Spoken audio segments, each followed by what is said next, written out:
Hello दोस्तों, स्वागत है आज की एक नई वीडियो में। दोस्तों आज की इस वीडियो में हम आपके लिए एक बहुत ही ज़्यादा इंपॉर्टेंट टॉपिक लेकर के आ गए हैं। आज की इस वीडियो में बताने वाले हैं कि पंचलाइट कहानी का सारांश कैसे लिखें एकदम इजी लैंग्वेज में, क्योंकि ये बहुत ही ज़्यादा पूछा जाने वाला टॉपिक है। हर वर्ष बोर्ड एग्जाम में ये 5 नंबर का आता है पंचलाइट कहानी का सारांश लिखने के लिए।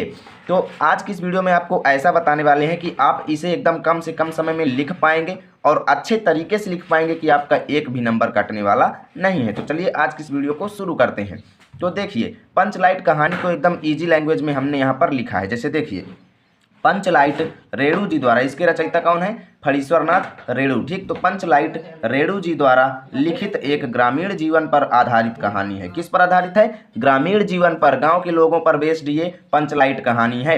आज की इस वीडियो को देखने के बाद ये दिमाग में ही छप जाएगी, इसे आपको रटने की कोई जरूरत ही नहीं पड़ेगी। ठीक है, पंचलाइट कहानी रेणु जी द्वारा रचित एक ग्रामीण जीवन पर बेस्ड कहानी है।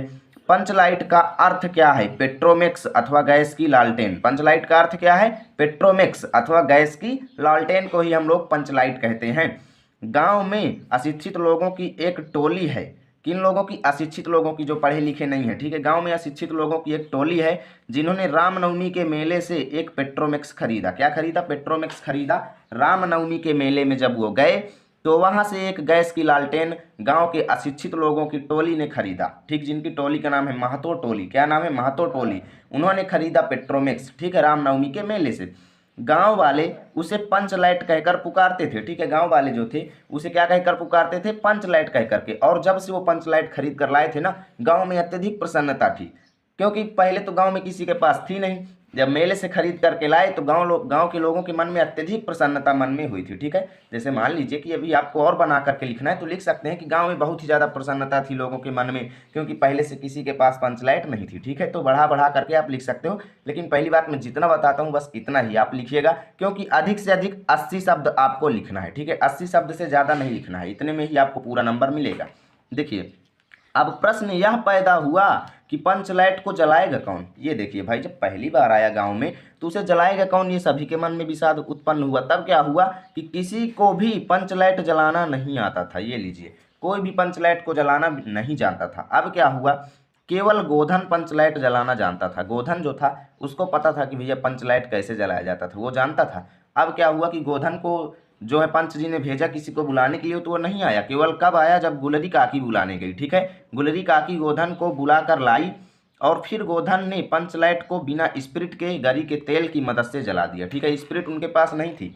स्पिरिट जब नहीं थी तो गोधन ने क्या किया? अत्यधिक दिमाग लगाया और गरी के तेल की मदद से उन्होंने क्या कर दिया? पंचलाइट को जला दिया। अब पंचलाइट के जलते ही लोग अत्यधिक प्रसन्न हो गए, क्योंकि जहां सबके मन में टेंशन थी कि भाई पंचलाइट को जलाएगा कौन, अब जब गोधन ने जला दिया वो भी बिना स्पिरिट के, तो लोगों का मन अत्यधिक प्रसन्न हो गया। और पहले क्या था कि गोधन को उन्होंने क्या किया था? अपने समूह से बाहर किया था, उसका सम्मान नहीं था उनके गांव में। ठीक है, लेकिन जब जैसे ही गोधन ने ये काम किया तो गोधन की इज्जत होने लगी वहां पर। ठीक है, और गोधन की सारी गलतियां माफ कर दी गई। ठीक, और उसको पुनः समूह में शामिल कर लिया गया। गोधन को उन्होंने पुनः अपनी टोली में शामिल कर लिया और फिर जो कीर्तन भजन इत्यादि खुशियां थी उसको फिर से शुरू कर दिया गया। ठीक है, अब इसका मतलब क्या हुआ? कई लोग कहेंगे कि भाई इससे हमें सीख क्या मिलती है, और इसको एग्जाम में लिखना भी जरूरी है कि भाई इस कहानी का आखिर उद्देश्य क्या है। ठीक है, तो इस कहानी का उद्देश्य क्या है कि इस कहानी के माध्यम से रेणु जी ने हमें क्या समझाया है? अप्रत्यक्ष रूप से हमें समझाया है कि ग्राम सुधार की प्रेरणा दी गई। देखिए, गांव में कोई नई खुशियां आई, उसके माध्यम से गांव के किसी भी टोले या इलाके में जो कुछ गलतियां थी उसको, किसी आदमी की गलतियों को सुधारा गया। ठीक, उस नई चीज के माध्यम से वहां पर एक सुधार की प्रेरणा उत्पन्न हुई। तो यहाँ पर ये उद्देश्य यहाँ पर हमारे रेणु जी ने क्या किया है? प्रेषित किया है आप सभी के सामने। तो इसका स्क्रीनशॉट आप लोग ले सकते हो, मैं आपको दिखा देता हूँ इतने में। ठीक है, और ऐसे ही एग्जाम में आपको लिखना है मात्र 80 शब्द में ये है। ठीक है, 80 शब्द से ज़्यादा लिखने की कोई ज़रूरत नहीं है, मात्र 80 शब्द सीमा इसकी है। ठीक है, इतना आप लोग इसका स्क्रीनशॉट ले लीजिए। और यदि वीडियो अच्छा लगा है तो लाइक कीजिए, चैनल पर पहली बार आए हो तो सब्सक्राइब कीजिए, ताकि रोजाना की ऐसी वीडियो आप तक सबसे पहले पहुंचेगी। मिलेंगे आपके साथ नई वीडियो में, तब तक के लिए जय हिंद, जय भारत।